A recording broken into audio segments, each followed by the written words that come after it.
Well, we've been talking about it, and it's finally happening. AEW, All Elite Wrestling, coming to Winnipeg. Tickets are on sale now.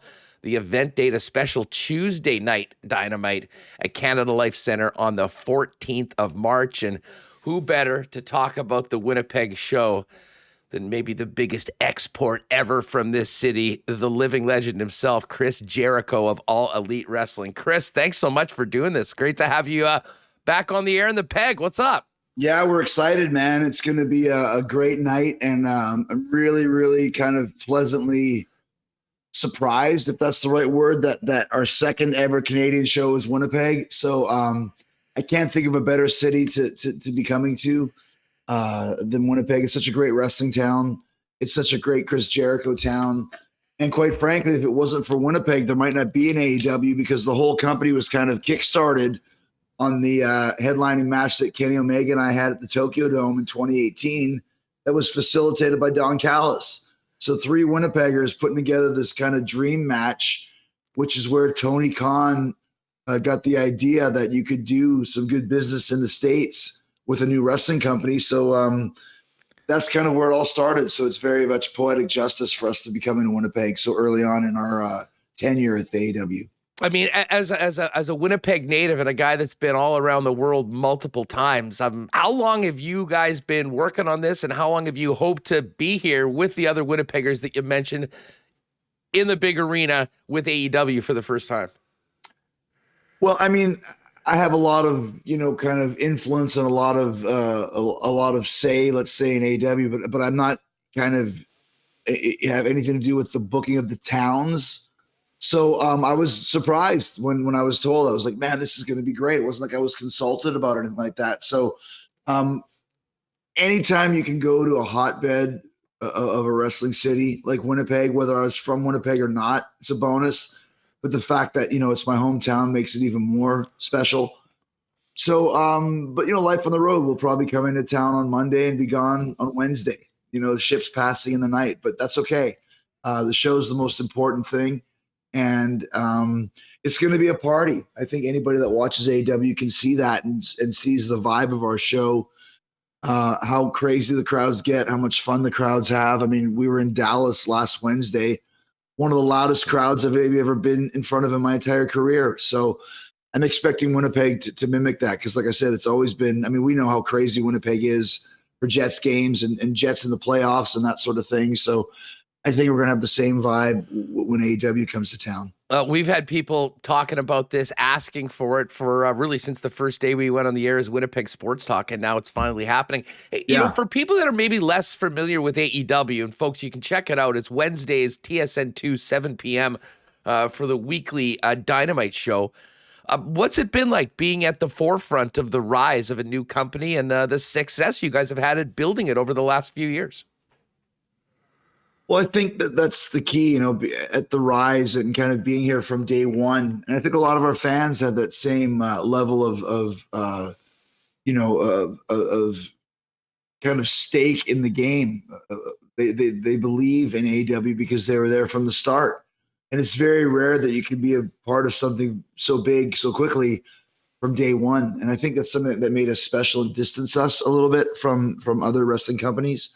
I think we had a little bit of a new attitude towards pro wrestling because most of the roster had never been featured regularly on a national basis. Most of them were kind of worldwide stars.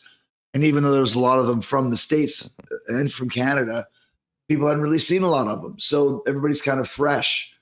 And that's another thing that we kind of brought to the table early on was something completely different from what was going on in wrestling at the time. And people gravitated towards us.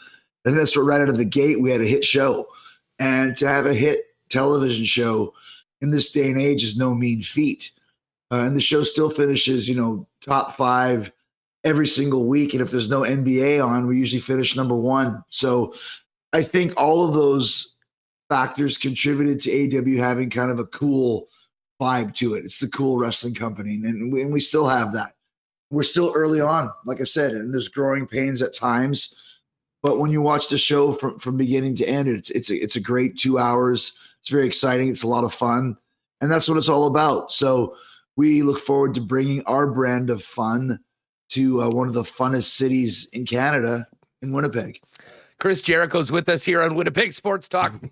March 14th, AEW debuts for the first time at Canada Life Center. Tickets are on sale right now.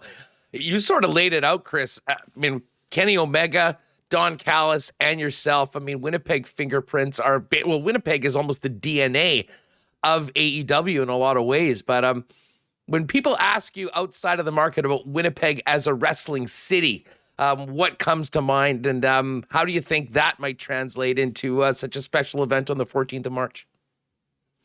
Well, I mean, Winnipeg's always been a wrestling city. I mean, I think it's one of the reasons why I fell in love with wrestling so early on with the AWA coming to town so much, and then WWF kind of taking that over. And even when I started wrestling in Winnipeg myself with WWE, you could always go there. I mean, I think one of the last matches I had there was against John Moxley, and I was a really hated bad guy.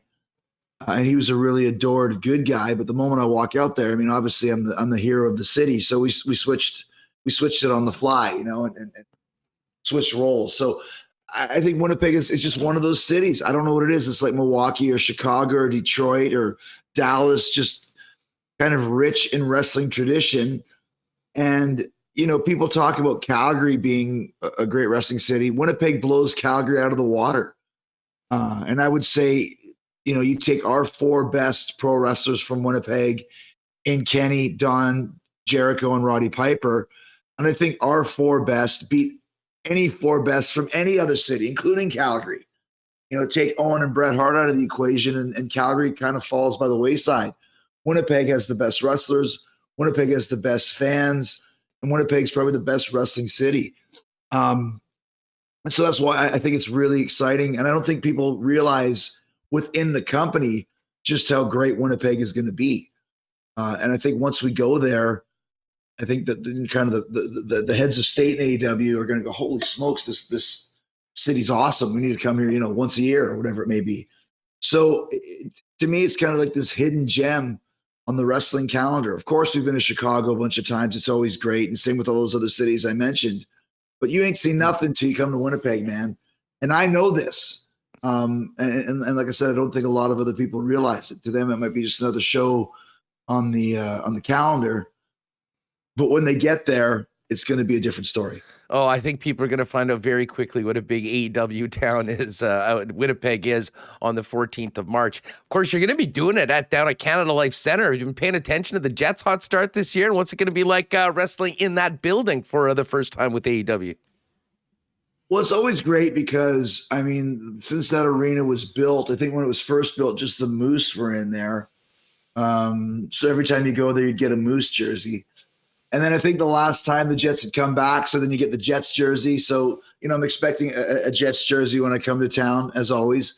But once again, I mean, one of the greatest hockey cities in the world is Winnipeg.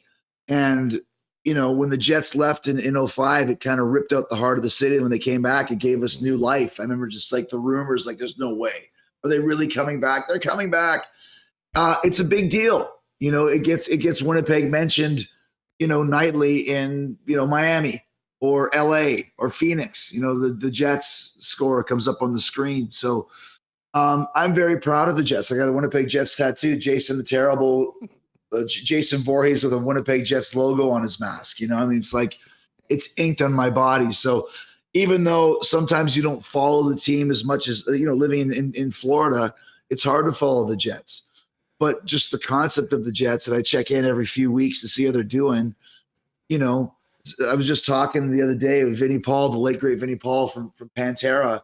The last message I ever got from when he passed away was a message that the Knights had beat the Jets because he lived in Vegas, and we had a little rivalry about the Knights and the Jets. So, it kind of takes things to a different level when you are from Winnipeg. Everyone knows the Jets if you're a hockey fan, and everyone equates me with the Jets because I'm from Winnipeg.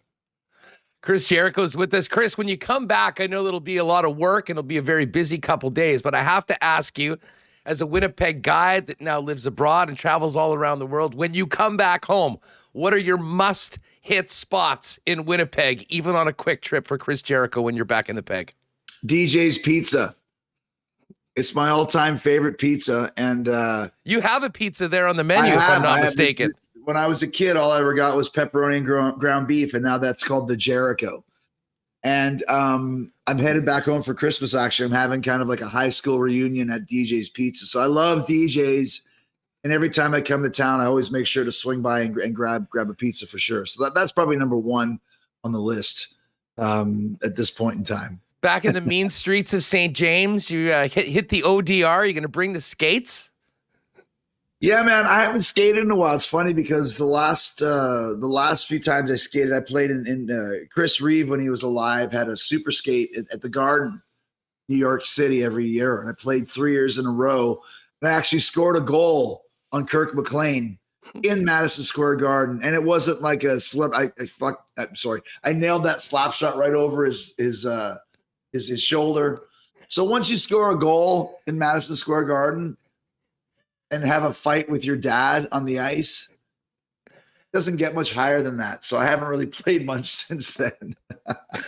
Chris, thanks so much for doing this. I just have to ask you back to what's happening in AEW right now as we get ready for the debut here in the Peg on the 14th of March.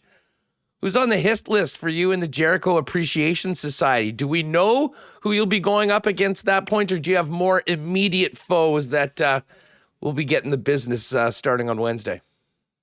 Well, I mean, like I said, that's 3 months from now, so we'll have to see where the storylines take us. We just finished up with the Blackpool Combat Club, and then, of course, the biggest upset in pro wrestling history when Action Andretti beat me on Dynamite last week, so we'll have to address that. Ricky Starks, I think, is another one that we're kind of looking at getting involved with. So there's a lot of great programs, and that's the thing for me in the Jericho Appreciation Society. We always want to work with somebody new and really sink our teeth into a storyline. So I think in mid-March we'll probably have a lot of cool things going on, and we've already kind of discussed a few ideas about what we could do that night. Maybe something with Kenny and I, maybe something with Kenny and I tagging, but it all depends on what the storylines are. And like I said, it doesn't matter what the exact storylines on. I know it's going to be a great show. Tony Khan puts on a pay-per-view level show every week. And I think that's going to be even more amplified when we get to Winnipeg, which is going to be a huge crowd. It's going to be a huge night for us. And it's going to be, like I said, I'm expecting one of the most energetic, loudest, craziest crowds of the year in March in Winnipeg. Yeah, well, we're going to maybe set a new record for volume singing Judas when you come out right. on that night for sure. Exactly. I guess just on the way out, for folks that are thinking about it, or maybe grabbing tickets in time for Christmas or getting ready for this AEW debut, what are they going to see when you and the stars of AEW come to town here in the Peg? Well, I think we just basically said that. I think it's going to be a great night. It's going to be super exciting, and it's the debut. You only get one chance to make a first impression. And I think AEW, we know how to do that. We know how to make a great first impression. There'd be no AEW if it wasn't for Winnipeg. So yeah, go buy a pair of tickets and put them in somebody's stocking. That was always my favorite thing when I was a kid. There was always wrestling tickets in my stocking, and it was one of the coolest things. And before we go, I just want to give a shout out to a longtime Winnipeg wrestling promoter, Bob Holliday. I think he's kind of experiencing probably the final days of his life. So thanks to Bob Holliday for all he did for Chris Jericho and for all he did for Winnipeg wrestling as a whole. So I'm going to make this dedicate this Winnipeg show on March 13th to Bob Holliday and everything he did for me and for Canadian pro wrestling in general. I'm glad you said that. Bob Holliday is synonymous with the business here in the Peg. Of course, his longtime work with the Winnipeg Sun, and an all-time legend himself. Chris, we'll see you in AEW on March 14th here in the Peg. March 14th, not Have 13th. A great holiday. March 14th, I'll be there. Thanks for doing this. Bring the DJs.